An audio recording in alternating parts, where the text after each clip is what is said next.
Vous avez été plus d'une centaine venus communier avec lui sur cette scène devenue mythique. C'est le grand mal.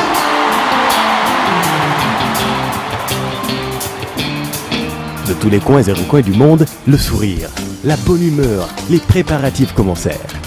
Les tailleurs se mirent à coudre les plus beaux bobos. Lors des bijoutiers reprirent à couler pour le bonheur des belles dames africaines. Vos cris de bonheur et d'exaltation feront monter les décibels. Les solos de guitares électriques se feront plus lancinants. Les danseurs tourbillonnant au rythme infernal des tambours africains. Tandis que la voix atteindra des octaves jamais égalées.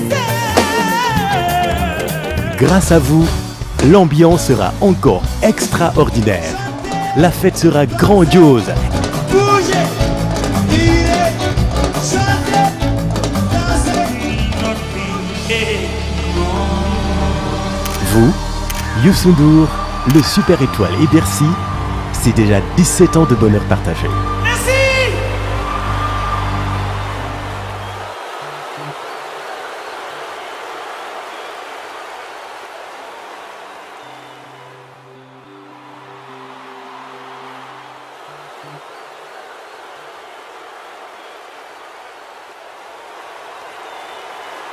Ça, c'est Youssou N'Dour.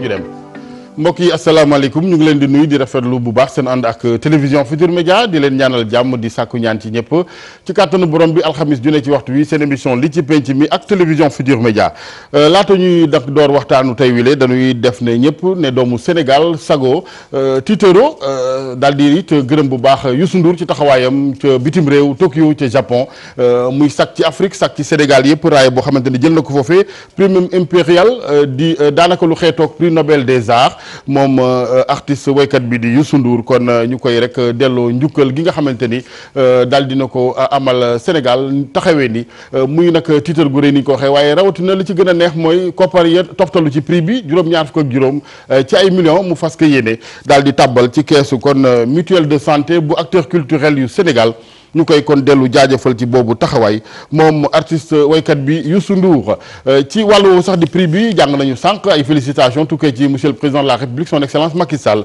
ci page Facebook am moom it di rafetlu ne ñëpp prix boobu Youssou N'Dour am ca Japon jàppee ko ni ñu ko waxee lu méngoog raaye bi di Nobel des Arts kon mu rafetlu ko moom it njiitu réew mi président Sall. wàllu santé ginnaaw mutuelle bu acteur culturel yu Sénégal santé boobee la ñuy waxtaane ci réew mi santé ak li nga xamante ni moo ca wékku waaye rawatina wàllu accueil di dalal gi naka noonu urgence yi bu feebar ne kët ne jonn wala gaañu wala leneen egsi ci hôpital bi ak lii di taxawu gi loolu lañ bëgg yéen a waxtaane lay wi xam ngeen ko mooy coow li nga xamante ni jamono yi topp na hôpital bu Pikine ginnaaw paatuk ndaw lu tolloon ci fukki at ak ñaar nees mën a def ba bu weesoo hôpital Pikine hôpital Sénégal yëpp ak tan am ci ñu xool fi nga xamante ni moo ca mat a jubbanti ñu def lu ni mel ña ko war a def yëpp di tous les acteurs ànd ca maasé mooy waxtaan week télévision Futur Média gërëm bu baax ci wàllu réalisation bi soxna Awa Mbaye madame bonne santé bu RFM ci plateau bi ak ñun docteur Boli Diop moo jiite syndicat kër docteur Guidi Sames docteur Diop ñu ngi lay nuyu. ñu ngi lay nuyu Hadj Assane. jërëjëf. ñu ngi également ak Cheikh Seck moom it njiitu syndicat la SDT 3S sëñ Cheikh maa ngi lay ziar. maa ngi lay nuyu di la fay El Hadj Assane di nuyu ñi nga xam ne ñoom laa bokkal plateau bi ak téléspectateurs yi ñuy seetaan. merci professeur El Hadj Niang moom moo jiite service cardiologie bu Le Dantec radiologie plutôt radiologie nga baal ma bu Le Dantec professeur maa ngi lay nuyu. maa ngi lay nuyu jërëjëf Ibrahima Diaw mooy coordonnateur adjoint bu syndicat liggéeykat yi hôpital Pikine justement Ibrahima ñu ngi lay nuyu bu baax rafetlu teewaay gi. maa ngi lay nuyu El Hadj Assane di nuyu ñu toogal si plateau bi. jërëjëf d'ailleurs hôpital Pikine yëglu nañu sànq ci suba gi ndax ñoom xam ngeen ni boobaak léegi ni ñu ko waxee coow lii dañoo sàggane malade bi mu doxee ca faatu dañ ko laaj koppar ñoom liggéeykat yi nag ne bëggunu ñoom it loo xamante dafay wéy di tilimal seen der moo waral ñu yëglu sànq ci biir l'hôpital ba amal fa janoog taskatu xibaar yi wax ñoom li nga xamante ni mooy seen version des faits ni mbir ya demee ñu déglu ci kenn ci ñoom di délégué personnel Abdoul Dem ñu teewlu ko ñëwaat ci waxtaan wi.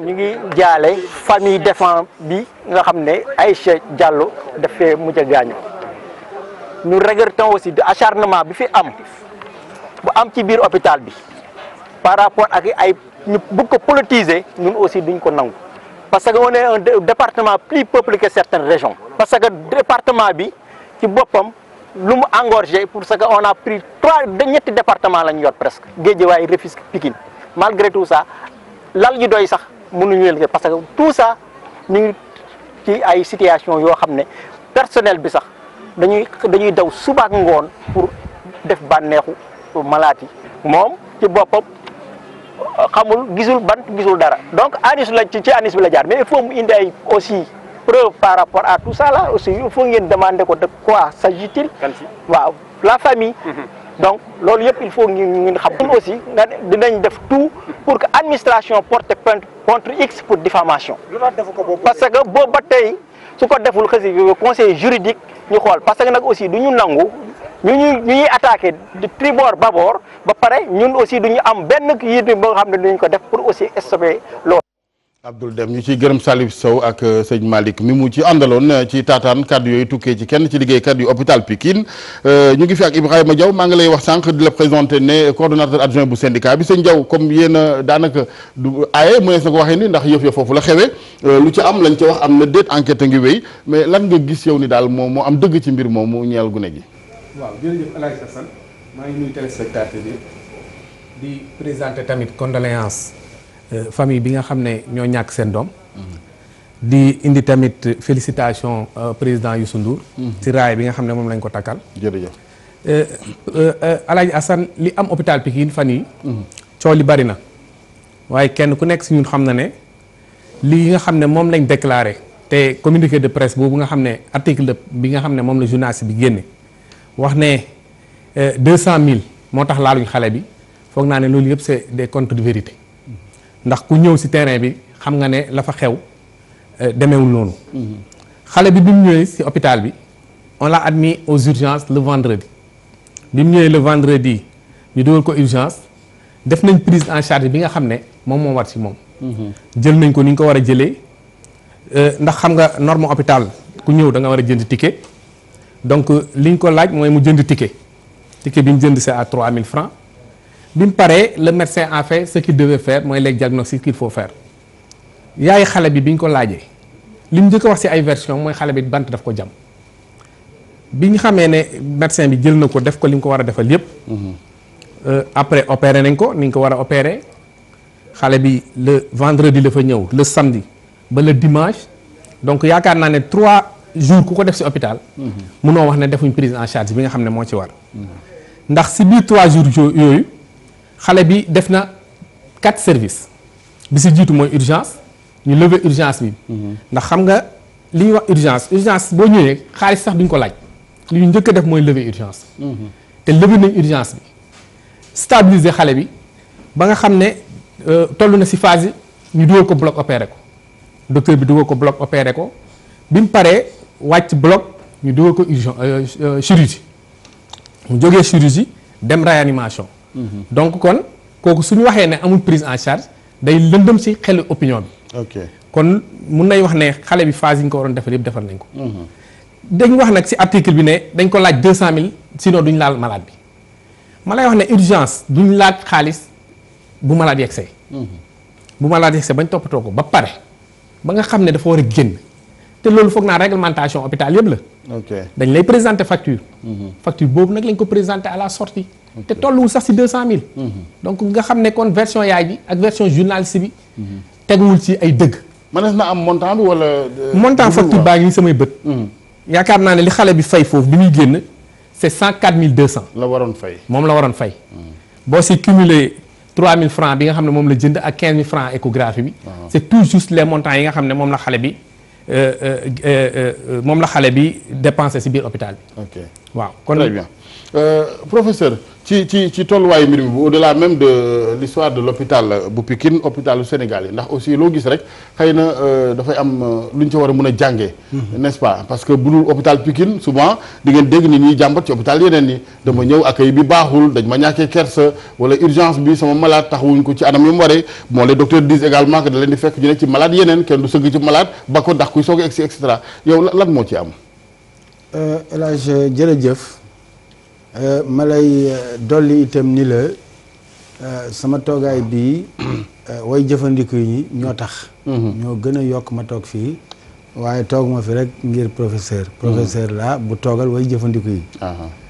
et ci noonu man li ma gis daal moo di nit neexut a jugé te mbir mu mel nii bu amee faw ñu war a bàyyi yoon mu saytu. nañuy bàyyi itam ndogalu yàlla la parce que yàlla mooy dogal lépp. waaye nag nit dafa am responsabilité. bu mbir xewee faw ñu waxe ko ku nekk wax sa xalaat waaye nag li nga xam ni mooy leeral mbir mi dëgg-dëgg. du lay. waaw lay gaa moom dindiwul tuuma. waaye nag li leeral mbir mi moom moo di ñu bàyyi justice bi mu def travail am parce que bakkan dafa fort te réew moo xam ni bëgg nga développé wu faaw nga sàmm yelleefu doomu adama. ful dul sàmme yelleefu doomu adama di sàmm doomu adama développement du fa am. ndax développement dëgg-dëgg buñ koy wax moo di le développement humain. am na sax indice boo xam ne moom la wax indice de développement humain. nit ki bu waree faju bu waree jàng nekk fu set fañ kay faje itam nekk fu set foo xam ni daanaka boo xoolee gën a méngoog li nga xam ni mooy nekkinu doomu adama. réew Europe yi ma xam boo nekkee hôpital daanaka mooy gën a set sa kër. médecin bi aussi ak personnel de santé bi. dañu am ay droit seen droit moo di ñuy jox leen jumtukaay yëpp yi nga xam ni moom la ñuy faje ba pare ñu nekk fu normal. mais li ñu gis moo di responsabilité partagée daf ci am. waaye nag man li ma yaakaar moo xam ni war nañ ko waxante. mooy hôpital bi amul benn valeur. xam nga lu am valeur dëgg-dëgg. nit ña fay liggéeyee. ressources humaines ya fay liggéeyee. très bien. am na solo très bien en toute chose d'ailleurs parce que boo xoolee c'est vrai que dégg naa fenn tey suba RFM matin nga ne jagal nit ñi moom mooy vraiment c'est important nit ñi bu ñu jagee lépp lu ñu leen dénk dina jàkk Cheikh Seck ba tey ci laaj benn bi rek hôpital Pikine naam mais hôpitalu Sénégal bi ak wàllu yorinum paj mi. jërëjëf El Hadj Assane comme ñu koy wax ñu ngi jaale ñi nga xam ni ñoom la seen doom jóge fii di wax rek comme niñ ko waxee sànq comme am na lu xew. nanu bàyyi ko ministre bi nee na mi ñu ngi def enquête ñu def enquête ba situer responsabilité ñu xam je pense que am na explication yu ñu joxe ñun en tant que technicien am na yoo xam ni convaincre nañu. donc bu enquête bi révélé que vraiment dara amu ci aussi ñun dañ koy sant yàlla parce que lu dal sunu collègue rek dafay mel ni ci ñun la dal. donc di ñaan yàlla rek te yaakaar ni li ñu wax de façon technique parce que déglu naa keroog docteur Diop lu mu expliqué. ci sur le plan scientifique et médical lu war a mën a nekk la. mais nag comme ñun fekkuñu fa woon. nanu wax rek loolu nga xam ne mais loolu aussi bu mu tax rek parce que tey jii xëy na bakkan rot na mais problème mu urgence ak problème mu accueil problème prise en charge. dafa doy waar ci hôpitaux yu nekk donc tey jii loolu am na mënuñu ko bañ parce que mënoo nekk ci liggéey rek ne damay nëbb lépp du ma wax lépp parce que autorité bi nga xam ne tey jii mooy président de la république dama lay wax toujours li mu xam moom fu mu toog la toog ñu ne ko santé bi soxla na xaalis mu yénne ay milliards daal di teg xam nga donc buñ koy jéem a nëbb naan ko lépp dox nañ et malheureusement c'est ce qui se passe dans nos structures on a tendance à faire croire aux gens même à créer benn genre communication tout azimut c'est-à-dire faire croire aux gens que mi ngi dox alors que doxul loolu dafay poser problème donc il nous faut ñun ñi nga xam ne ñooy liggéey d'abord conscience bi si ñun la nekk waaw leneen li justement nga baal ma foofu laa bëggoon ñëwee ak yow boo nee doxul secteur bu ngeen nekk bu doxul moom ñëpp am nañ ci responsabilité souvent ñu ngi naan woy l'état mais liggéeykat itam ba ci ñuy fajee. waaw ñun bañuñu ko xam nga ñun duñu syndicaliste yoo xam ne rek dañuy toog rek yaakaar dañuy défendre personnel. parce que défendre structure bi mooy am. parce que tey jii bu amee satisfaction ci maladie ñun ñoo koy njëkk a yëg parce que loolu soulagement la ci ñun mais dama ni responsabilité yi ñëpp lañu partagé mais état moom moo féete kaw moom mooy premier responsable parce que état mooy choisir ministre ministre mooy choisir collaborateur am ci collaborateur yooyu moom mooy nommé directeur ci directeur yooyu ñoom ñooy choisir ña nga xam ne ñooy tel donc chaîne la gis nañ France Laurent Fabius ñu am benn structure sanitaire boo xam ne dafa amoon ay sang contaminé mu daal di démissionner en tant que premier ministre parce que tout peppam ca kaw ba ci suuf moom am na ci responsabilité loolu laa wax man ne moo tax système bi décision yi jóge ci kaw bu dee décision baaxul nga nommé directeur boo xam ne tey ji xamul ca lan mooy priorité muy orienté tey ji bu dee tabax bâtiment def fa ay climatiseur rek alors que service yi nga war a nekkee amul équipement ça pose un problème si je comprends bien dafa am ay paru yaa ma neex concernant les directeurs d'hôpitaux mais dafa am non loolu moo am fii Sénégal actuellement je dis fii rek ngay gis Sénégal je prends en témoin ñi nga xam ne ñun ñoo nekk dans le secteur nga toog doo dem éducation nga gis un inspecteur de l'enseignement xam nga ku koo xam ne nekkul ci secteur bi travailler ci ba am fu mu toll néew nag compétition et puis dañu wax ni am na niveau tey boo demee Côte d'Ivoire am na poste de responsabilité yoo xam ne dañ koy mettre en compétition ñun on travaille sur des êtres humains travailler wuñu ci ay kii mais tey ubbi nañ ay affaires yoo xam ni di nga gis koo xam ne tey lay ñëw ci santé c'est-à-dire benn politicien nga baal ma ci waxe ji parce que la plupart ñoom lay jógee ñu indi leen fa du am parce que ñoom ñoo yor xaalis may leen bourse ñu dem soit benn école de formation def fa benn master en management xam nga te mosuñu dugg ci liir salle un an la ñuy ñëw ñu nommé leen SAF deuxième année bi ñu nommé leen directeur d'hôpital alors que am na ñu def 20 ans nekk dans des zones opérationnelles ñu nekk zone yoo xam ne daan métti ñuy xeex ay bilharziose di xoox onchocercose di xool yooyu ba ñu éradiquer les maladies endémiques ba tey jii sax déggatu sax service grandes endémies parce que yooyu yëpp amatul ñu nekk système bi amuloon moyen gars yi di xeex ba système bi taxaw fii mais que tey santé neex na xaalis am na moo tax tey ñan ñoo gérer santé bi ñan lañ joxoon réforme bi est-ce que ñooñu aboutir nañ ko ñooñu bu ñu ñëwee ba tey bu ñuy recruter ñan la ñuy recruter dañuy dem bay contractualiser ay nit ñoo xam ni alors que y a des agents cadres qui sont ici dans le système diplômés. très bien kooku problème la bu dee am na docteur Bouly Diop maa ngi lay jàng tey ak sunuy naatangoo yu enquête suma juumul ngay wax ci wàllu formation insisté nga ci urgentiste yi doyul et cetera bon loolu aussi problème la parce que formation bi moom defe naa ni moom moo war a lal lépp ak doy gi lim bi ñeel liggéeykat yi.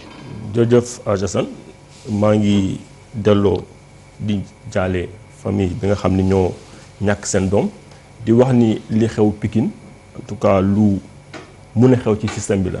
parce que bu ñuy wax problème mu urgence ñun souvent suñu jàngat dafa nekk problème moo xam ne dafa nekk un problème global. et que ci problème bi ku nekk am na ci sa pàcc. et bu ñu koy itam analyser dëggantaan di xool ci mbir mi bu ñuy wax urgence dafa wax la ñuy wax ay nit d'abord ñi fa war a nekk. tey bu ñuy xool Sénégal di lim ñi fi am formation bu dëgër ci urgence que muy nekk docteur yi que muy nekk ñeneen membre équipe yi composé urgence lim boobu doyul. bu ñuy wax tamit infrastructure yi war a nekk ci service d'accueil des urgences. parce que service d'accueil des urgences du nekk rek da nga teg ay bâtiment dafa am tamit ay jumtukaay yu fa war a nekk. yu nga xam ni boo ñëwee ñu jël la en charge. loolu tam dafa nekk loo nga xam ni lu manqué la. dafa manqué te Dakar sax xaw na tane mais boo génnee tam lu ñu tàmm di wax bu ñuy wax système de santé boo xam ne dafa équitable. ni ñuy war a fajee ki nekk Dakar mu am féex noonu la ñu war a fajee ki nekk tamit ci gox ak. gox yi moo taxoon ñu ne suñu analyse il faut que ñu xool d'abord fu mu doxul mais tamit ñu situer les responsabilités. parce que duñ ko bañ duñu nëbbatu ñun am nañ ci part de responsabilité. nguur gi am na ci part de responsabilité. tamit population bi tamit am na ci part de responsabilité. parce que souvent damay wax ni boo amee lu ndaw jóg tëb dem hôpital te nekkul lu nga xam ni waroon nañ ko mun a faj foofu mun nañ ko faj ci poste santé yi. da ngay ñëw yokk lim bi nekk hôpital. te sa mbir waroon nañ ko mun a faj ci suuf. loolu tamit dafay gën a yokk pression. au niveau des services d'accueil des urgences. tamit lim boobu wax naa ni ñi fa nekk bëriwul même ñi fa nekk booy xool des fois nit ñi dañuy wax amuñu yar wala amuñu accueillir dañuy war a tam analyser xool ñi fa nekk. seen charge de travail nit rek la. am loo xam ne boo ko yanoo di nga def ay actes yoo xam ni après boo toogee ngay rëccu. mais ci tàng-tàng bi. doo ko mun a en tout cas.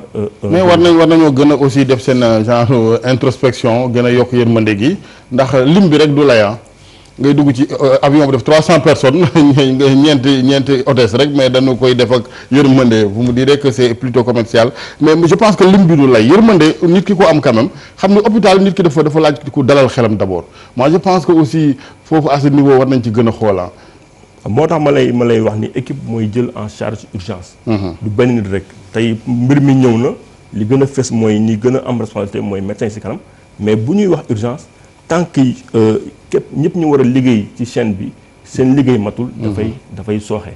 donc loolu tamit foog ñu leeral ko mu leer. di wax tamit et surtout loolu tamit nit ñi dañ koy fàtte. urgence. yi fi nekk en tout cas Sénégal. lim bi li gën a tax mu sooxe. ci la bokk loolu tam buñ ko nëbb te tamit am tam benn mbir bu ñu warul nëbb mooy urgence nit bu ñëwee duñ ko ne fayal léegi wante nañu xalaat ni dañ koy administrer ay soins ci ginnaaw bu génnee dafa war na am kuy fay parce que loolu buñ ko def fu mu nekk nii jàpp ci rek discours bi rek bëggul neex askan bi wax ni urgence boo ñëwee doo fay mais ci ginnaaw tamit recouvrement foog ñu def ko sinon bu ñu ko deful ëllëg ci biir hôpital bay tëj ci boppam dëgg la très bien mais mu leer ci boppu askan wi que ni urgence moom kenn war loo laaj xaalis loolu leer na donc fu ñu ko defee ba sa malade faatu fa mën nga porter plainte loolu fu mu nekk nii dafa naa leer na ci directive d'abord ministérielle mais aussi tamit leer na tamit ci code de déontologie parce que dañu nekk ci liggéey boo nga xam ni ay code moo ñu tënk code déontologie éthique malade bu ñëwee am lu jàmp yow sa xaat yëpp mooy nooy def bu mun ko génnee ci situation boobu état moo wax tamit ni le plus souvent tamit ñooñu dañuy def souvent confusion kii faj le plus souvent du moom mooy laaj xaalis loolu tamit il faut mu leer ci bopp nit ñi nekkul fajkat yi ñooy taxaw di laaj xaalis am na ci structure yi ñi nga xam ne seen rôle loolu la tamit très bien ñu dem Thiès ñëwaat ci waxtaan wi hôpital régional bu Thiès El Hadj Amadou Sakhir Ndiéguène ci wàllu rek exemple hôpital yeeg jàmbatu askan wi waaye tontu yi ci waa kër docteur ñoom it indi ñu ànd ak Cheikh Anta Diop ak Sey Latir. lu jëm ci wàllu ñàkk taxaw bi nga xamante ne ñu ngi koy def jëmale ko ci woy laru yi woy feebar yi ci l'hôpital yi mi ngi lëmbee réew mi fan yi ñu génn ba tax ñu ngi fii ci buntu hôpital Amadou Sakhir Ndiéguène bu Thiès fii fekk nañ fi ñi nga xamante ne ci buntu bi li ñuy liggéey waaye nee nañ lu jëm ci wàllu woowee gis nañ ne am na ay woy feebar yu bëri yoo xamante ne bu ñu génnee ci buntu l'hôpital bi dañuy ñaxtu ndaxte ñàkk toppatoo buñ leen di toppatoo kii moom moo jiite dawalkatu Jakarta yi nekk fii ci buntu hôpital Amadou Sakhir Ndiéguène nee na li mu fi gis doy na waar démb benn waay boo xamante ne xel mi dafa wàññeeku nekkoon ci biir hôpital Amadou Sakhir Ndiéguène ñaari ay bés ay fajkat ñoo ko génne guddi teg ko fii ci buntu bi ba tax ñoom ñii sax ñoom ñoo ko doon toppatoo ba mu mujj ñàkk bakkanam. képp koo xamante ni rek gis nañ la nga génn fii te jóge ci hôpital bi buñ xamul say mbokk ñun dinañ la jàppale. ki fi gaañu barki démb bi itam si biir hôpital bi la jógee am na fi ñetti fan yoo xamante ni ñun ñu ngi koy gis ci bunt bi amu tëdd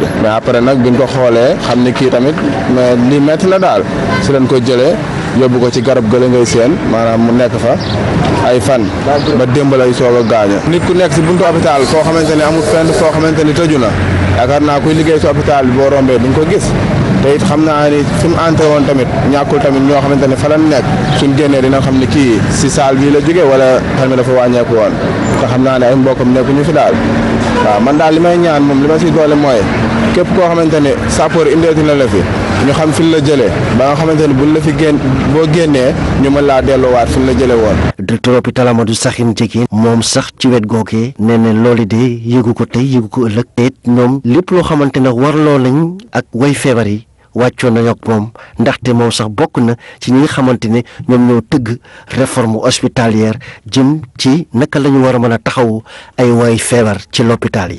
loolu moom dina ma xaw a jaaxal bu jëmee ci hôpital Thiès dina ma jaaxal parce que en tout cas seetlu naa fi yenn saa yi sapeur yi indi ñu ay malade yoo xam ne ànd ak seen xel dañ leen di wax malade mentaux te loolu aussi seetlu naa ne saa yi ñu mës a ñëw.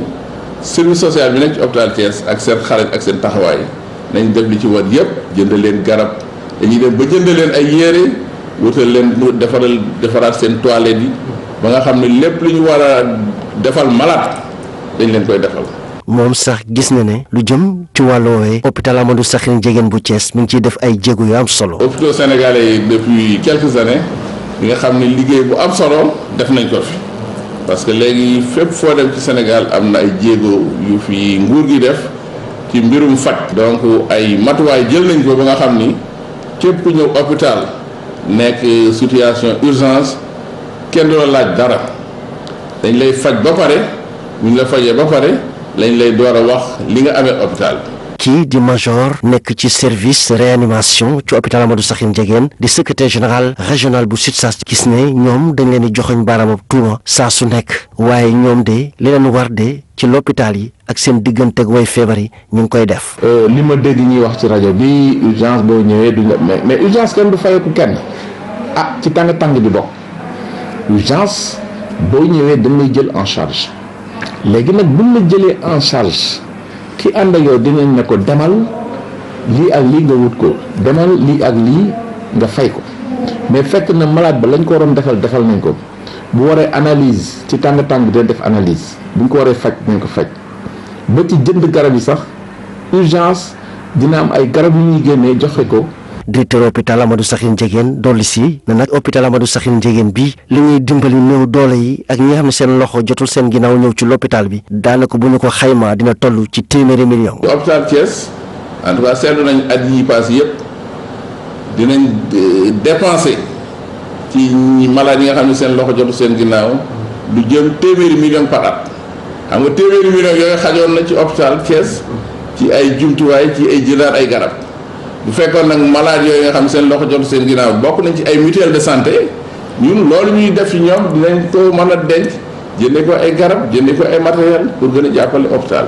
di mbir moo xamante ni jamono yii nag ñu ngi koy lamlaamee jëm ci ñi nga xamante ne ay way tawat lañ dem ci l'hôpital yi te it duñ leen taxaw bu baax lu jëm ci wàllu dalal bi nag sooxe na lool waaye ñi nga xamante ni ñoom ñoo yëngu ci wàllu kër docteur nee nañ ay jéego yu am solo ak i matukaay jël nañu ko ba ñu ngi koy def dafa fekk ne am na ay way feebar yoo xamante ne dañuy yàkkamti lool wala sax bu ñuy dikk ci l'hôpital bi duñu yor benn dërëm te bëgg faju te duñu fay dërëm loolee ñi nga xamante ñoom ñoo nekk ci l'hôpital yi nee nañ loolee mel na ni weesu nañ ko fii ci réew mi.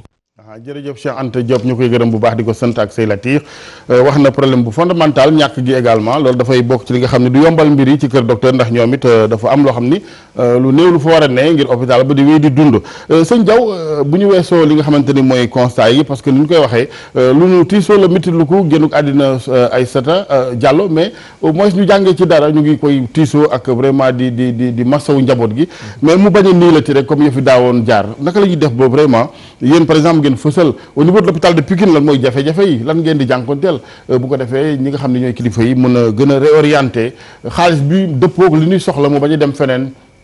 jërëjëf Assane si fànn boobu. damay wax ne lu mel ni urgence hôpital Pikine. dafa am problème locaux urgence bi dafa xaw a ndaw. par rapport ak demande bi. parce que la demande au niveau de la banlieue est tellement forte. ndax hôpital boo xam ne de niveau 3 ñu implanté ko ci banlieue boobu. mu tolloog hôpital bu mel nii de Dantec tolloog hôpital bu mel nii Ogui. ñu implanté ko ci banlieue bi yaakaar naa dafa doon fierté banlieue bi la war a doon ndax li ñu doon war a jóg di ko uti ba biir Dantec di ko uti ba Ogui mu ngi di ko uti ba principal. am na biir hôpital Pikine. mais problème bi yëpp mooy hôpital bu toll noonu d'abord li may njëkk a wax mooy dañ am problème de subvention. parce que hôpital bu toll noonu nekk hôpital de niveau 3. war a tolloog subvention hôpital bu mel ni ay Fann hôpital bu mel ni ay Ogui ñu jox 300 millions comme subvention yaakaar naa ne loolu nekk na loo xam ne war nañ ko tamit jàppale hôpital. sur le plan formation tamit comme ni ko docteur Boli waxee loolu tamit dafay baax ñu former ay urgentistes. ay ñoo xam ne ils sont qualifiés pour ñu xam ne dañuy taxaw mun a taxaw askan bi saa yu ñëwee sur le plan accueil tamit sooxe na loolu tamit kenn du ko weddi ndax système bi yëpp la. mais nag hôpital Pikine ñu ngi si def wasu seen àq ni mëne ba nga xam ne bu malade bi ñëwee dinañ ko dalal tette ko ba nga xam ne defal nañ ko di nga ko war a defal yëpp. beneen problème bi tamit ma koy soulever mooy spécialité hôpital Pikine. hôpital Pikine dañ am lu ñuy wax par exemple système de dépôt maanaam médicaments yi. médicaments yi nga xam ne ñun dañ koy jënd parce que ñun ni ñu fonctionner mooy dañuy jënd ay médicaments stocké ko malade bu yegsi ñu commencé la traiter di la ko administrer. buñ la ko defalee ba nga war a génn si la ñu ñëw pour wax la ne lii lañ la defal ak lii ak lii au niveau des urgences dafa am stock de médicaments. donc ñun duñ xaar malade bi ñëw ñu bind accompagnant bi demal jëndi lii pour ñu mun a jël malade bi. donc malade su yegsee rek ñun dañu commencé def traitement bi. ok waaw mais souvent dina dëppoo ak lam fa dépensé. waaw ndax am na ñu am njort gi aussi ñu baal ma vraiment avec tout le respect qu'on doit aux travailleurs des hôpitaux am na ñu ne léeg-léeg dañuy gis ne daal garab yi bari ñu leen di jëndloo duñ ko jëfandikoo c'est pas le cas. non ñun c'est pas le cas. ok professeur yow macha allah yàgg nga ci métier bi lan nga gis comme solution vraiment xam naa ne xëy na solution yëpp mënut a amandoo mais quand même war nañ mën a nag gësam mbir mi nag. man daal li ma gis comme solution moo di li ma doon wax léegi santé du caaginu damay bëgg liggéey rek war a mën liggéey ci santé. ndax santé képp ku fa dugg rek même balayeur ba dafa war am formation balayage formation ouvrier de surface. dans un milieu hospitalier. sinon mën na gaañ nit wala mu gaañ boppam. brancardier métier bu délicat la bu am solo la. donc képp koo xam ni yaa ngi dugg ci hôpital da nga war a am formation qualification pour nga mën ci liggéey. premièrement donc il faut les hommes qu'il faut à la place qu'il faut. absolument foofu la ñu war commencer. du ma la jël mukk dugal la ci santé parce que dama bëgg nga am liggéey. mais dama la fay dugal ngir damaa bëgg nga jëriñ askan bi. loolu foofu kan moo ci responsable wala da nga bëgg wax dañu war a def audit du personnel quand même. mais absolument loolu il faut mu am. audit du personnel il faut mu am mais responsabilité aussi c'est partagé parce que ku dugg biir hôpital dañ la engagé. waaw ka la engagé aussi dafa am norme yoo xam ni dañ ko war a defee. waaw ginnaaw loolu aussi même man mi nga xam ni docteur laa. bu ma génnee faculté de médecine am naa droit exercer la médecine. mais bu ñu demee quelque temps bu fekkee ni man jàngaatuma nattaatuma sama bopp. damay pratiquement perdre droit boobu. France dem na ba pour ñu rembourser la il faut absolument que ngay delluwaat di jàngaat. ñu lay jox ay poñ. gannaaw loolu itam hôpital yi wax dëgg fa yàlla. boo xoolee li xew Thiès nga xam ni hôpital boobu hôpital bu set la man mii liggéey naa fa bu yàgg. hôpital bu bëgg la mais boo ko xoolee répondre norme hôpital norme hospitalière parce que hôpital la boo xam ne yaa ngi gis suuf si poussière baa ngi jóg nga gis ay Jakarta ci bunt bi waa jooju doon wax ku baax kooku am naa yaakaar ni sax moom mooy transporter maladie di leen yóbbu Sénégal amul loo dul gis même pour jël néew dañuy jël taxi di ko ci dugal alors que xamuñu lu ko yóbbu xamuñu loolu dañuy wàlle donc il faut que nit ñi ñu leen di jàngal di leen xamal itam il faut que nguur gi nattaat hôpital yi hôpital boo dugg boo xam ne genn wàll ga yëpp day nekk chantier malade di leen nekk fa di toog ci suuf di tëdd ci suuf nit ñi di leen jéggi loolu normalul loolu responsabilité administration bi la responsabilité nguur gi la am na beneen responsabilité boo xam ne responsabilité personnel de surveillance bi la ak personnel bi parce que lu yàqu yoonu kenn nekku ci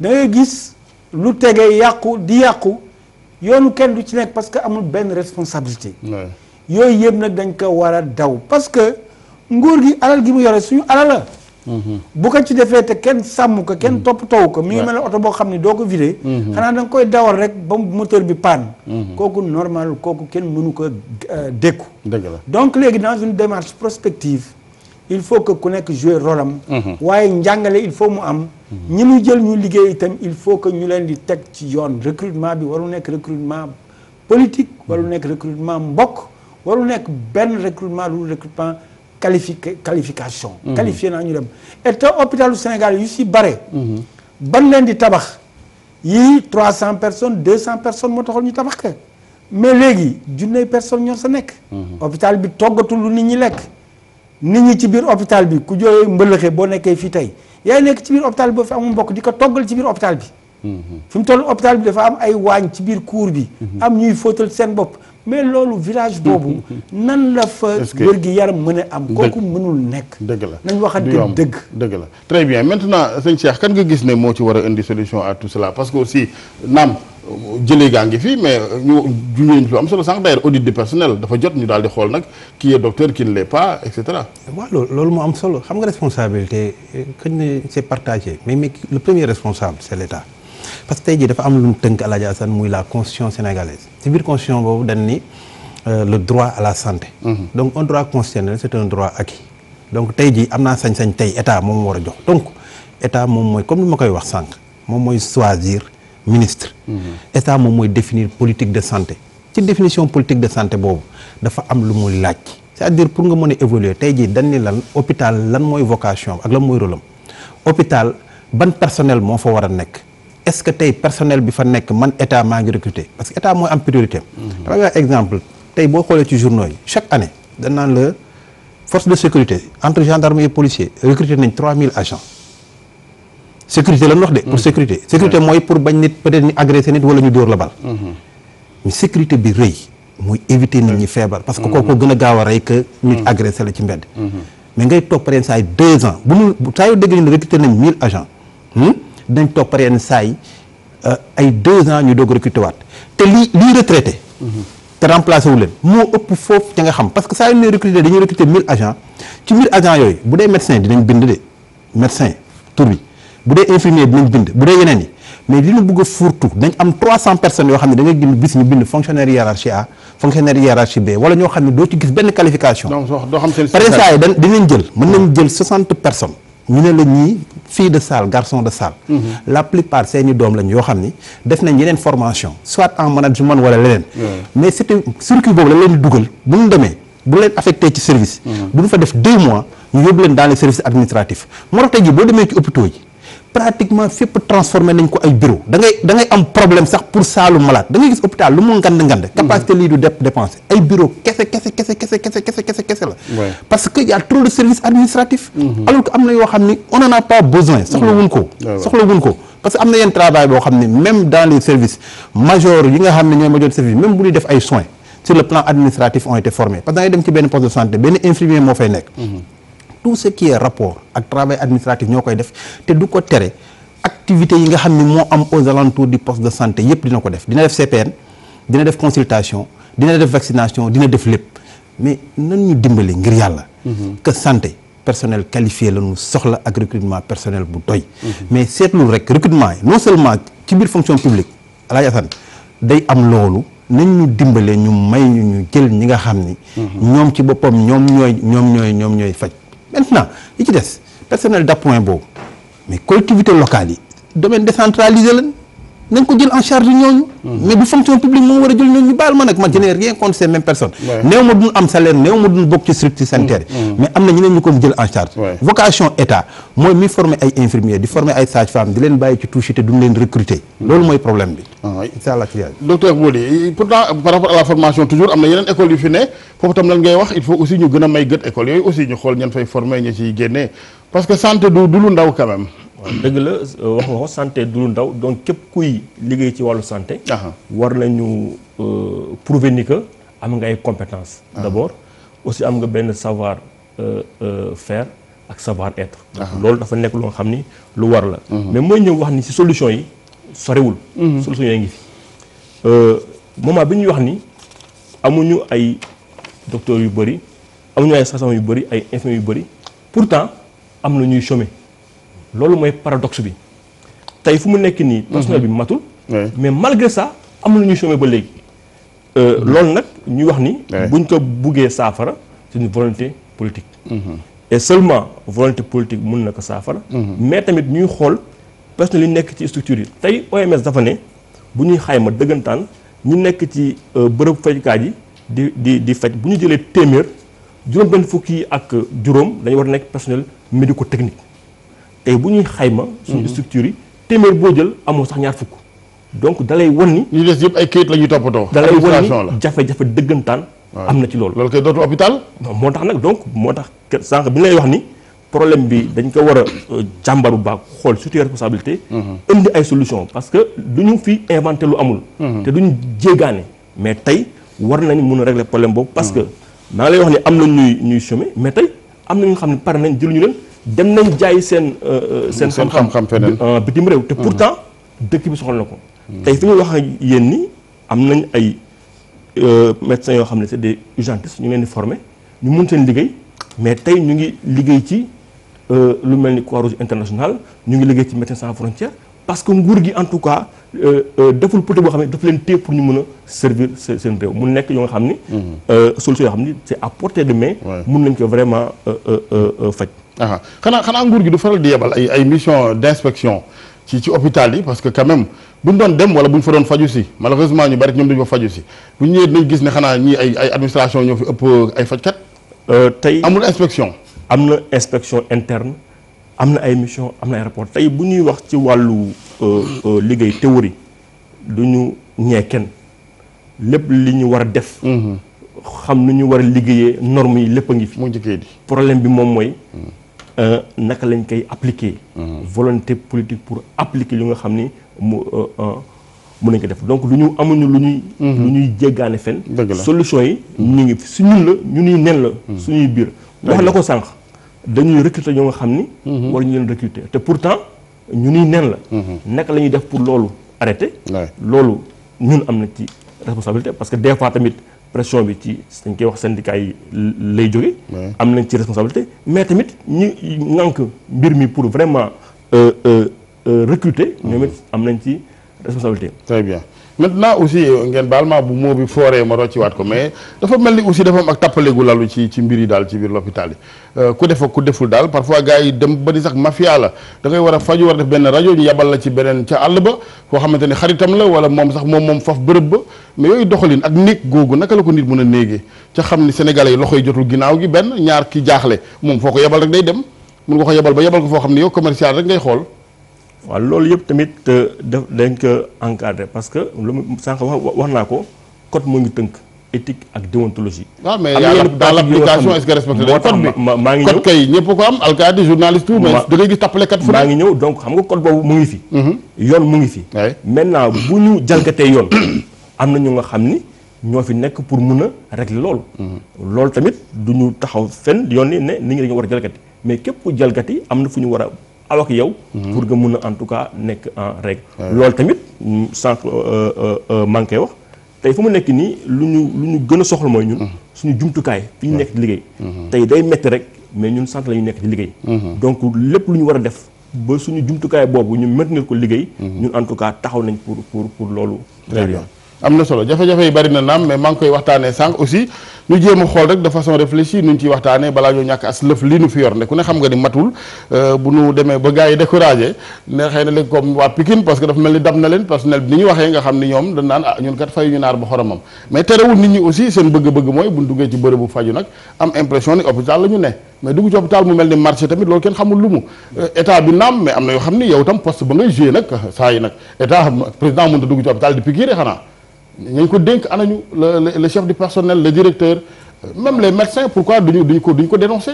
waaw Alaye Assane ñun yàlla suturaal nañu Pikine yaakaar naa ña fay ñëw ñëpp gis nañ ni ñu ngi respecté norme yi nga xam ne moom la hôpital di laaj parce que soo jëlee volet propreté boo ñëwee hôpital Pikine macha allah ñu ngi si def li nga xam ne moom lañ si mun beneen volet bi nga xam ne moom la hôpital laaj tamit maanaam ni ñuy expliqué ne boo ñëwee da ngay fekk ñii di togg ñii di kii ñun épargné nañ loolu à l'avance parce que hôpital Pikine hôpital bu bees la ok il y a 10 ans lay soog a judd mais lépp loo xam ne charte la pour que malade bi nekk ci conditions yu baax dañ koy xeex dem nañ ba tout récemment je crois que gis ngeen suñu sortie yi ñu defoon pour ñu bañ a cantiniser hôpital bi parce que demoon nañ ba politique yi dugg ci mais yooyu yëpp personnel bi ñoo ko xeexal seen bopp génn woon dénoncé ko woon état bi ne ko hôpital warut am ay cantine pour que état bi jàppale ñu ci loolu donc environnement hôpital bi xeex nañ ci mécaniciens yëpp ñu fexe ba nga xam ne côté boobu yëpp fexe nañ ba setal ko donc soo duggee ci biir hôpital Pikine yaakaar naa ne norme yi ñu fa teg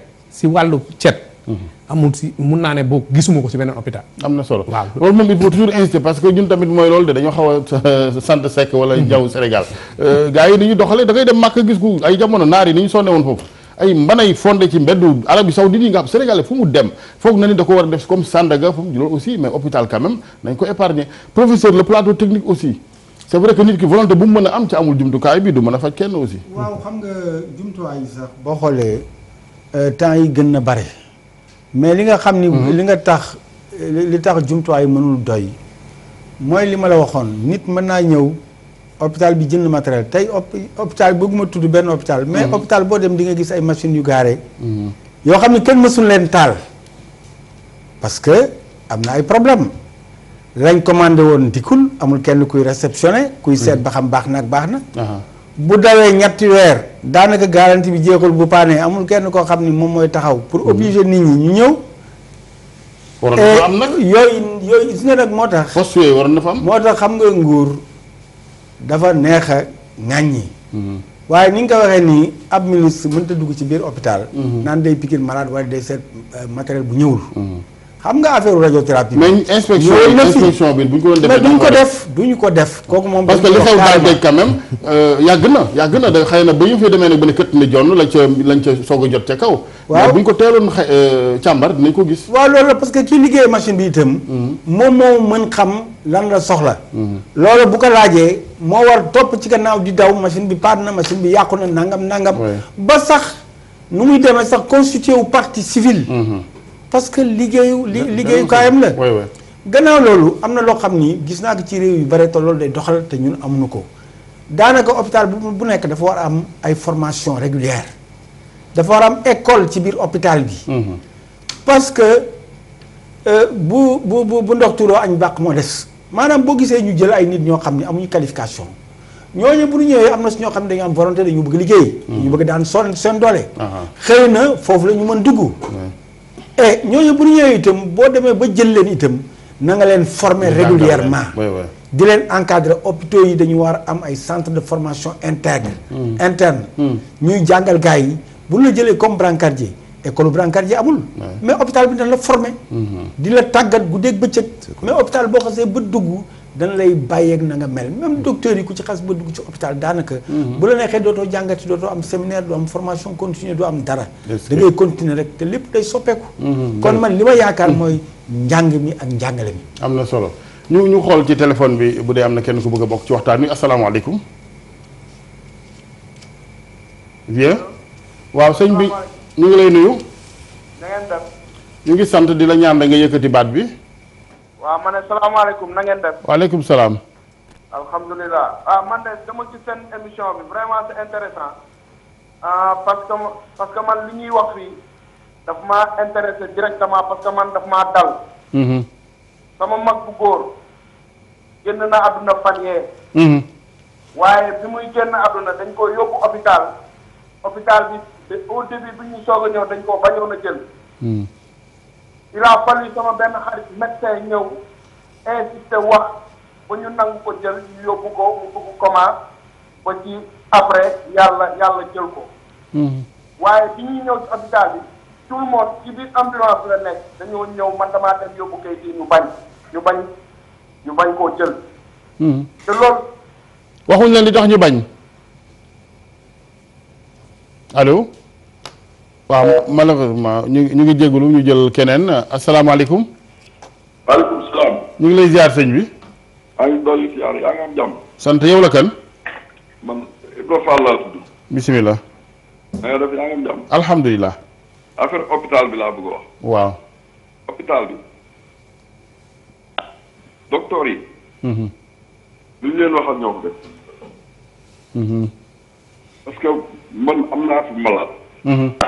mu yóbbu ko IASO. mu nekk fa. xàmmewul guddeeg bëccëg. ñu jël boole ñu jël ko dugal ñu boole ñu benn ambulance ñu yóbbu leen ko hôpital kii bi. hôpital. yow nettali li xew rek. bu ñu demee ci hôpital boobu lu muy koy jël ñu génnewaat ñu foofu. ambulance bi dem ma taal sama oto maa ngi topp ci moom. ñu yóbbu ñu la Dantec. bañ demee Dantec. docteur ñuy xool ko ñu si bindi fee ne ngóor bi daanaka mën naa ne daal du ngi dund nii waaye daanaka dee woon. ok biñ demee ñu ñëw ñi da ngeen di fay xaw ma 75 000 xaw ma 85 000 fekk jour boobu indaal ma xaalis mu ni léegi dañ fi bàyyi sa carte d'identité. dugg na am na fooy dugg nee na da nga fay bàyyi carte d'identité. ma dem man ko il faut carte d'identité bi du ma ko mën a copier. yóbbu carte d'identité original bi bàyyi leen a copier bi. mais bu fekkee daa jël légalité ma dem légalité bi ñu bàyyi leen parce que carte d'identité bi su ma soxlaa xaalis laa koy mën a jëlee. ñu mënoon ñun sant ñu leen loolu carte d'identité bi original nga fi ba.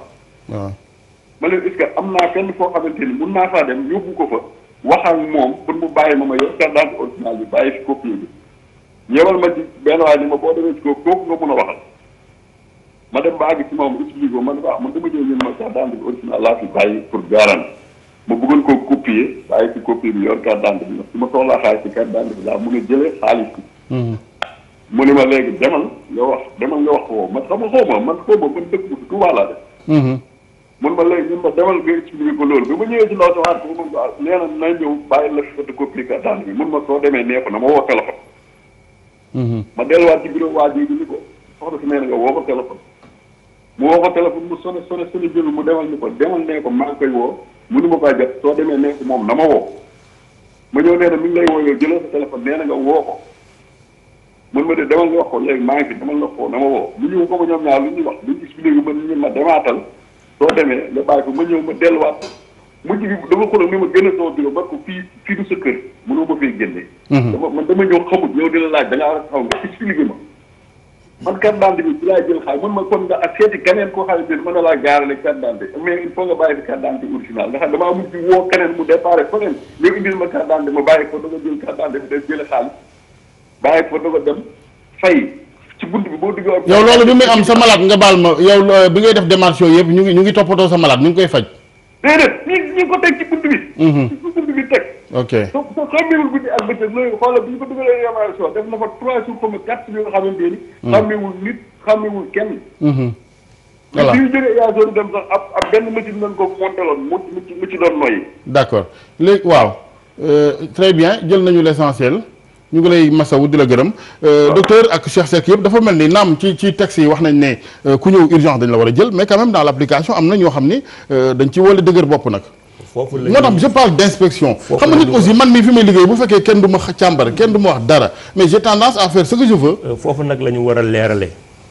bu ñuy xool capacité maanaam lal yi nekk ci Dakaaru Njaay mun a jël urgence bu ñu xaymaa hôpitaux yi fi nekk yëpp matuñu lu mat juróom fukk te malade bu ñëw urgence yow mi ko recevoir dañ la ne da nga war a sàmmonteeg yenn charte war na am lal boo ko war a teg war na am soin yoo ko war a prodiguer damay joxe exemple rek mun nga jël malade amoo place nga ne maa ngi koy teg ci chariot bi le temps que may libérer place mu am jafe-jafe ci diggante bi dañuy fàtte lépp li nga bëggoon def ci lu baax ne yow da nga maltraité malade bi loolu tamit dafa nekk situation yoo xam ni dafa jafe yoo xam ne dañ koy dund ci au niveau des structures loolu dëgg la docteur mais sauf que kii li mu nettali wax guñ sax waxi laal am naam amul dafa ñëw ñu naan ko carte d'identité bi nga fi bàyyi ak lii ngay joxe laata ñuy laal malade bi loolu la wax nettali moo tax ma ne la du ma ko weddi moom moo wax mais li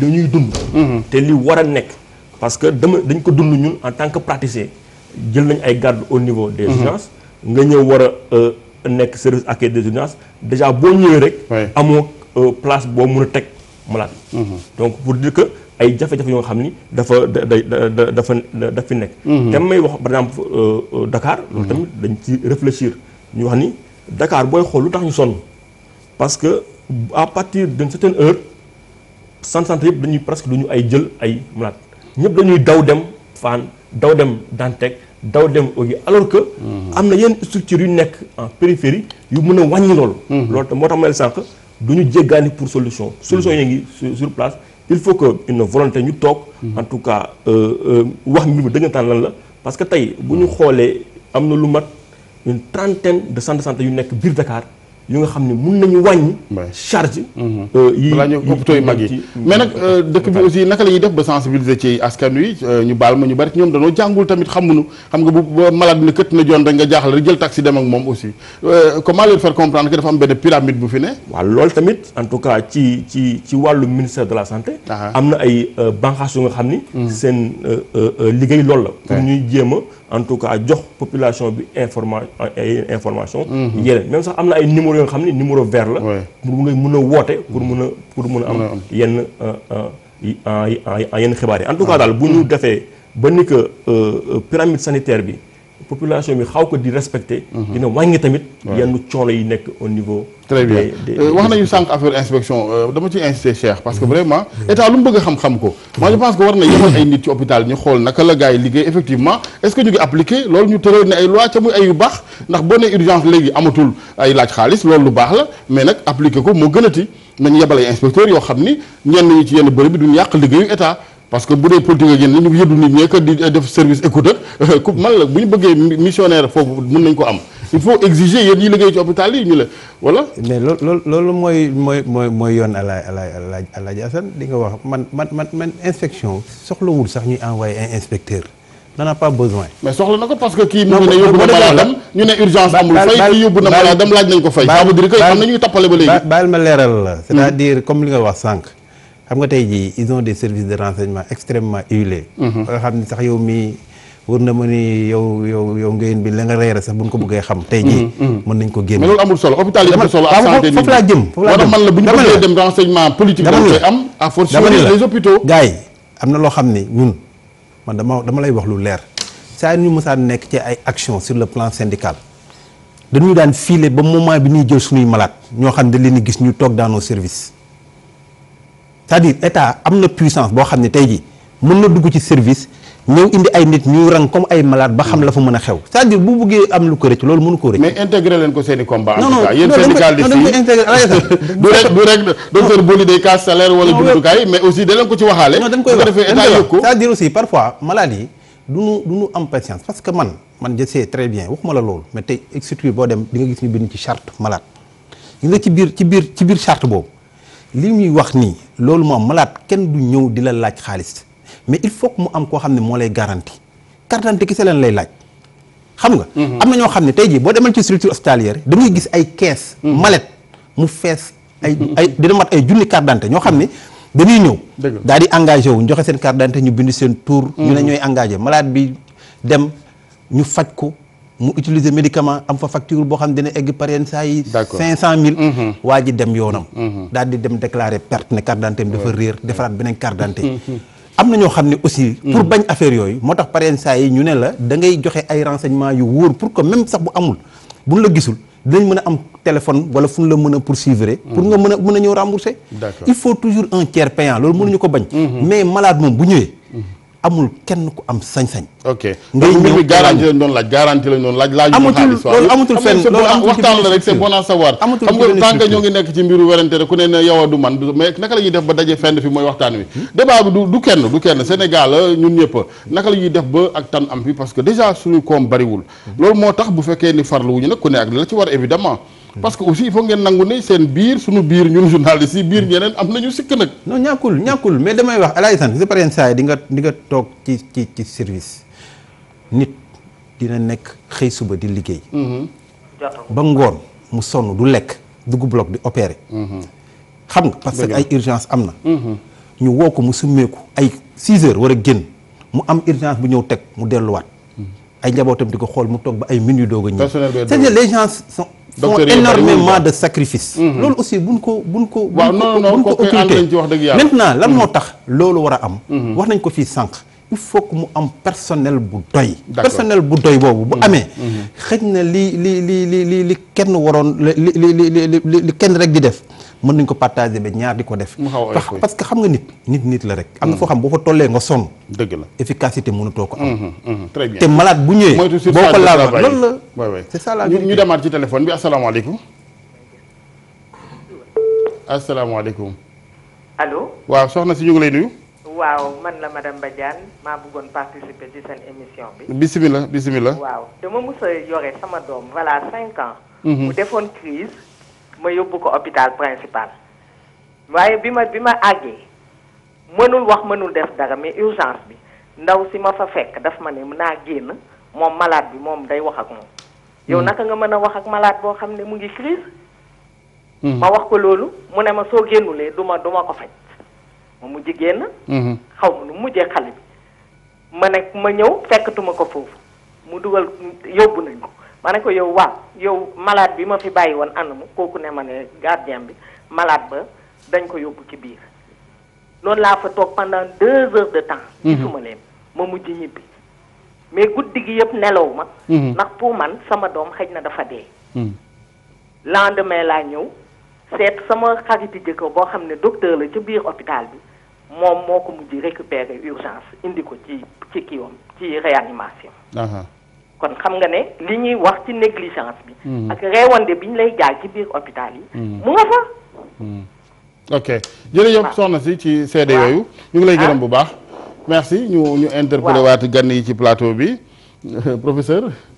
waaw xam nga mbir mi moom. kenn mënu ko weddi.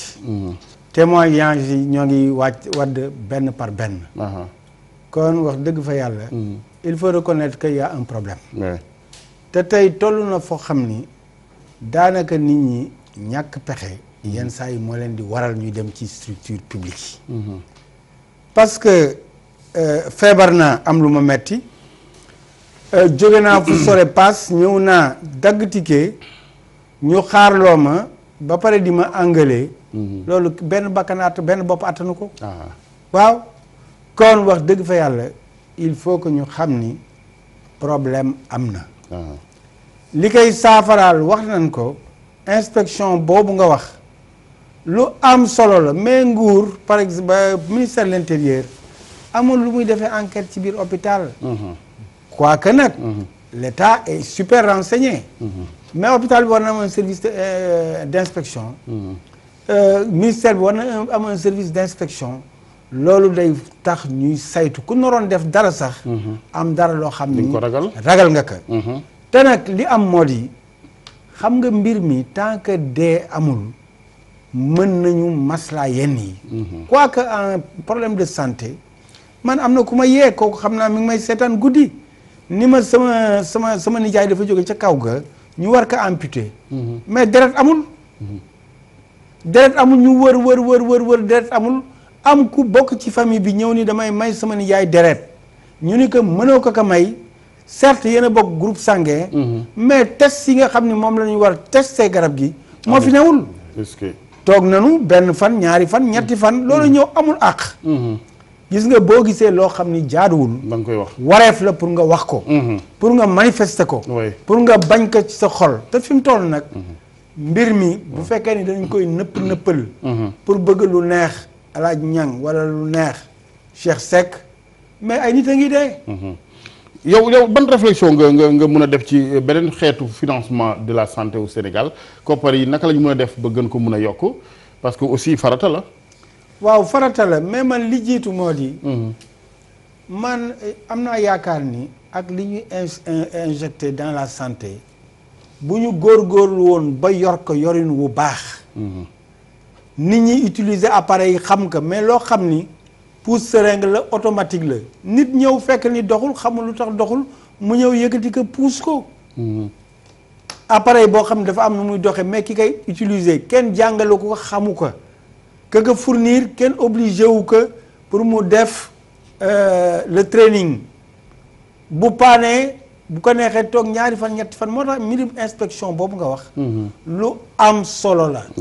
te ñooñu aussi ku jaay appareil yaa koy installé mais yaay jàngal nit ñi nu muy doxee. dafay am également un carnet de maintenance. mais appareil amul carnet de maintenance. hôpital bi doo dox ba gis poubelle. ku yore sa mbuus bu la neexee sànni. ci biir dañ fay def yooyu ñuy wax yëpp. te hôpital boo xam téeméeri nit la waroon jël wala ñetti téeméeri nit dem ba jël junne nit mais junne nit yooyu dañuy dem ci wana dañuy naan dañuy utiliser jumtuwaay yoo xam ni. pour ñaari nit loolu ñu nekk fukki nit di ci nekk. waaw di dugg ak a génn loolu mënta dox. li koy tax a dox man am naa yaakaar ni du xaalis mais organisation la. il faut que mu am organisation des cahiers de charge il faut que personnel bi am nu ñuy doxee. mais organisation bi xanaa dañ ci dul boole docteurs yi parce que nag wax dëgg yàlla seenam njàng macha allah at yi bari na lool enseignement supérieur war ngeen mën a am xalaat bi seen métier la wala bokk dafa mel ni politique gi dafa leen a mëdd foofu. qu'est-ce qui se passe ba waxtaan yi warta mun a am sëñ Diaw. waaw Alaaji Assane damay rebondir tout de suite ci intervention bi pour wax la ne problème bi ñuy wax dafay indiwaat rek capacité d'accueil bi ñuy wax ci urgence yi. parce que yaakaar naa ne bu fekkoon ne capacité d'accueil bi doy na. yaakaar naa nit ñi ni ñuy demee ci hôpital bi duñu am problème yooyu. beneen mooy problème de formation dafay ñëwaat parce que li ñu wax léegi. dafa ñu indiwaat ci cadre boobu. parce que nit ñi suñu leen formé woon ni ñu leen war a formé. ak ñu am li nga xam ne mooy. conscience professionnelle seen liggéey. dinañ war a mun a accueillir malade yi. parce que malade warut a ñëw fa muy jógee.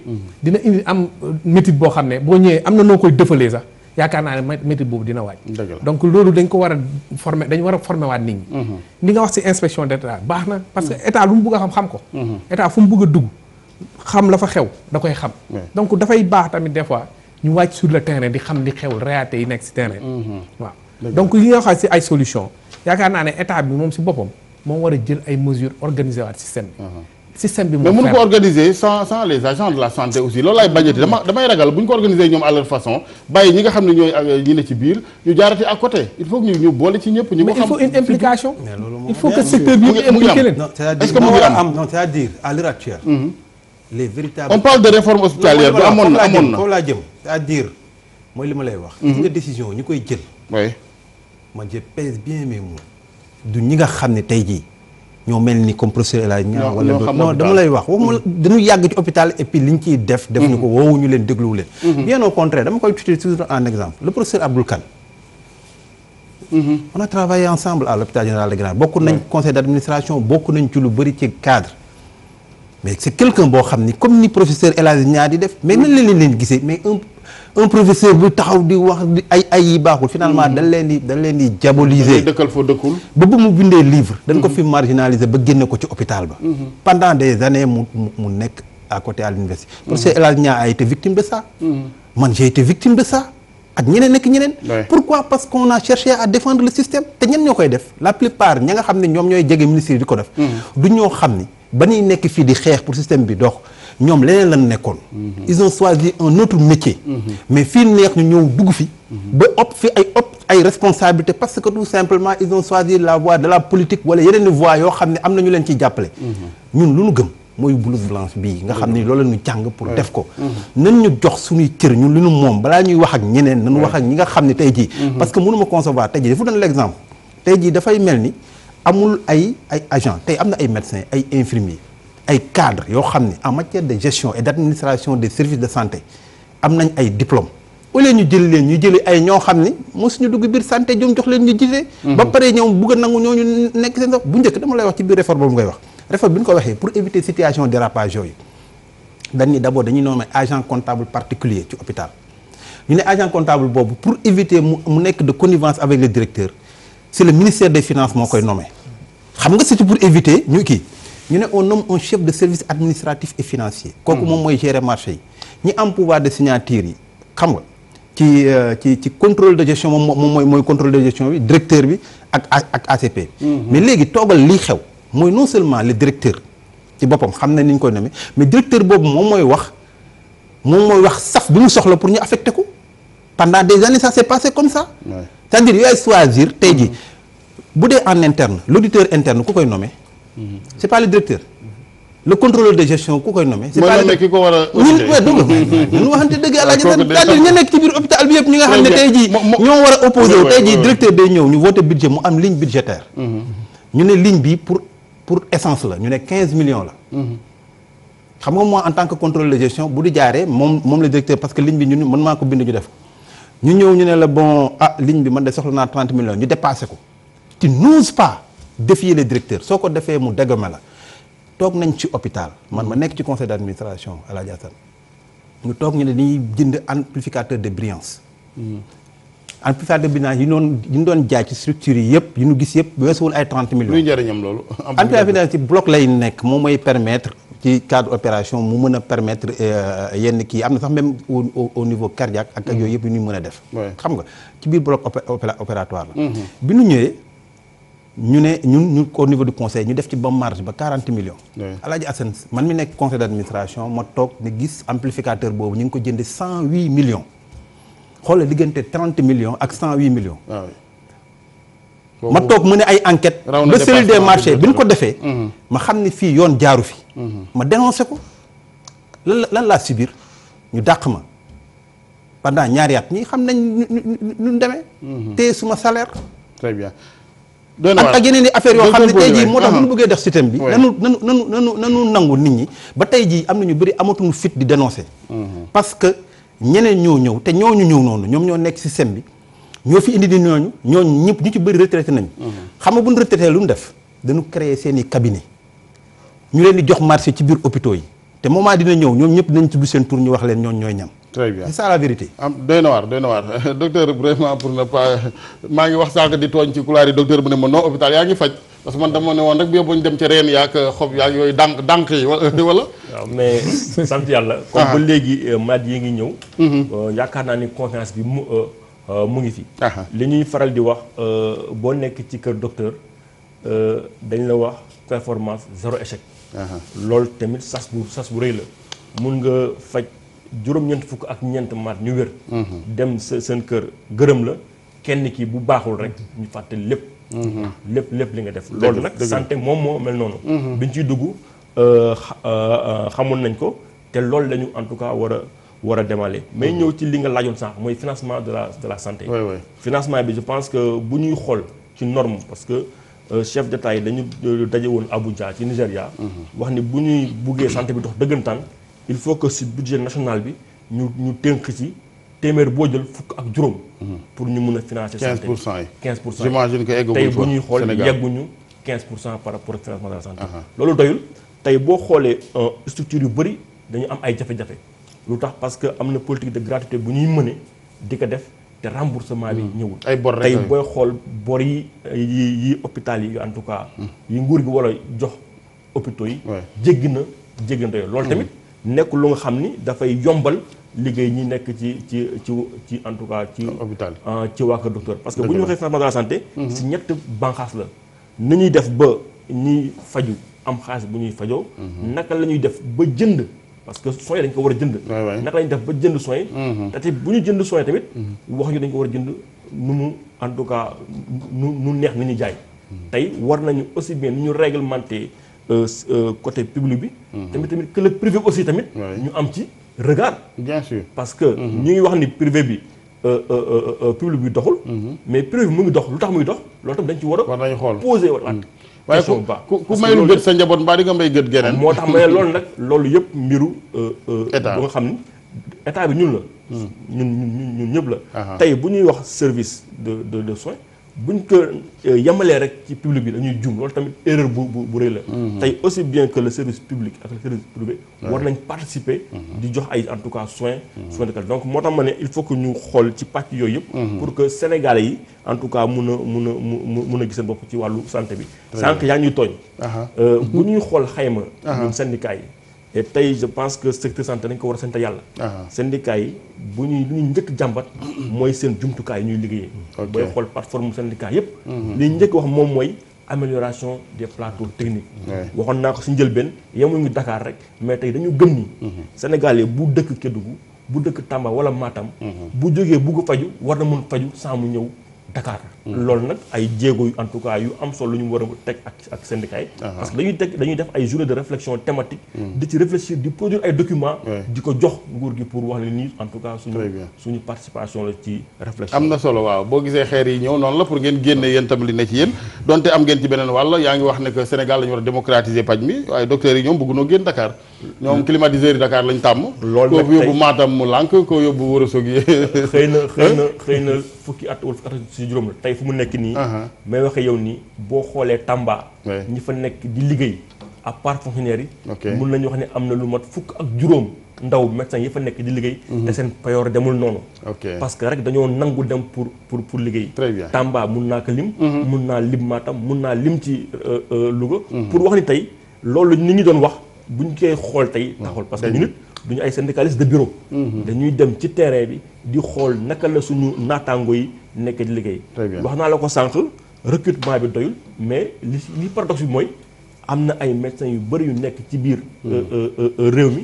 di liggéey te pour autant seen payoor deewul noonu ñooñu moom sacrifice boobu. vraiment c'est des gens encouragés. très bien kon waxtaan wi jeex na professeur ak sëñ Diaw bu ngeen ci mënee kàddu yu mujj yi rek. waaw kàddu yu mujj yi waraloon penc mi parce que ni ma koy waxee rek li ko waral mooy as tuut li ñu fi am daal lu ñu yokkoo mais bu mu yàqu personnel santé bi ak askan wi yëpp benn lañ je pense que dégg naa ay jigéen ne dañuy marche pour ñu daal di tëj hôpital Pikine waa hôpital Pikine ñëw nañ njëglu ce matin non faut pas qu'on se trompe de combat de je pense que bu ñu fi dof-dofloo ba li ñu am as tuut ci hôpital yi jóge fi dafay gën a yéesati donc na ñëpp xam ni bu malade amul docteur du am waaye bu docteur amul malade du faju dëgg la Assane waaw di lancer population bi appel que ñu xam ne hôpital bi seen hôpital la moom ñun ñoom ñooñu fi taaj parce que buñ amutoon hôpital bi du am. te hôpital bi fi mu nekk pour ñoom la. beneen appel bi may lancer rek mooy par rapport aux solutions que état dimbale recruter au niveau des hôpitaux pour vraiment wàññi charge hôpital yi.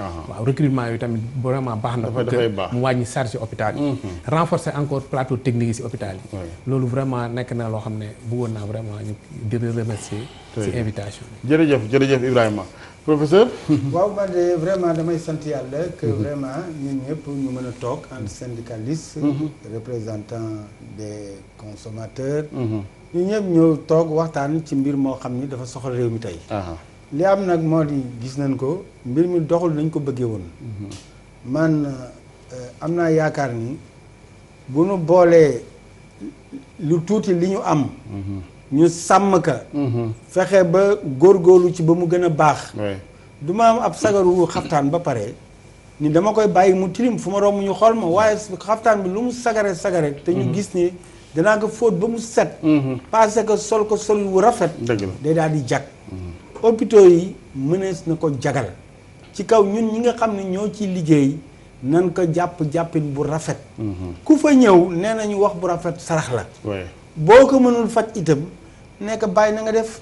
yaay toogal baal ma nangam waaye boo ko rombee jéggi ko fël ka mun la yaa ngi may bëgg rey. nga ko toppal fii ndax dangaa sonn. fekk moom jóge na fu sore ñëw paas dépensé xaalisam. am yaakaar ci yow ba pare nga gëdd ko loolu rafetul. nit ñi nañu xool nañuy waxante ak nit ñi. doomu aadama dafa am àq. donte moyens yi amul. donte hôpitaux yi des na lu bare ña fay liggéey nañu góorgóorlu ci jox nit ñi seen àq ak seen ay yelleef. foog nga loolu problème d'éducation la loolu. problème d'éducation la moo tax du ministère de la santé wala ministère nangam kooku ministère éducation la. ak ci kër gi lay nekk kër yi ñu jógee. waaw du ministère rek ñëpp la. problème de valeur la mënoo sa moromu bàyyi nga waxee moom nen ni. éducation la rek ak poste boobu mën a am. effectivement parce que ñu waxante ak moom. nit même buñ ko condamné ba war ko rey sax. dafa am àq ak yelleef buñ koy jox. ba loolu di daanu ci kaw. malheureusement nag c'est pas le cas fii Sénégal moom lépp doole lañ koy defee. alkaati yi sax ma tooñati leen bu ñu lay wax gaareel duñu wax gaareel de nii lañ lay wax fiw waaw mel ni ab sàcc. vraiment am na loo xam ni jarul xool xel la laaj. waaw war na la nuyu ñoom alkaati yi. waaye aussi yow sa bopp war nga leen respecter parce que alkaati bi. mais ci lañ dëkk bi askan wi moo tax ñu toog fii. non c'est juste un exemple c'est-à-dire lépp doole gars yi defee fii vraiment xam nga li ma lay wax. hôpitaux yeeg.